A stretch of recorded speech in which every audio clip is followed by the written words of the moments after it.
করে বাঁচালে মোরে, এ কৃপা কঠোর সঞ্চিত মোর জীবন করে।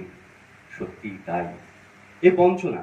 আমরা আজকে ফোন পাচ্ছি না, ডিজিটাল দুনিয়াকে পাচ্ছি না হাতের সামনে। এটা আমাদের চোখে আপাতভাবে বঞ্চনা বলে মনে হলেও এই কৃপা কঠোর সঞ্চিত মোর জীবন ভরে। এই কৃপাটা কঠোর। রুদ্র আজকের রুদ্র সাজে এসছেন, দেবতা রুদ্র সাজে এসছেন। তিনি আমাদের মনের কালিমাটা দূর করার জন্য, ভোগবাদের কালিমা, পুঁজিবাদের কালিমা দূর করার জন্য তিনি আমাদের হৃদয়ে অবতীর্ণ হয়েছেন। তাই আমরা আজকের দ্বিজত্বে উপনীত হয়েছি বলা যেতে পারে। এটা দ্বিজত্ব, আমাদের পুনর্জন্ম হলো।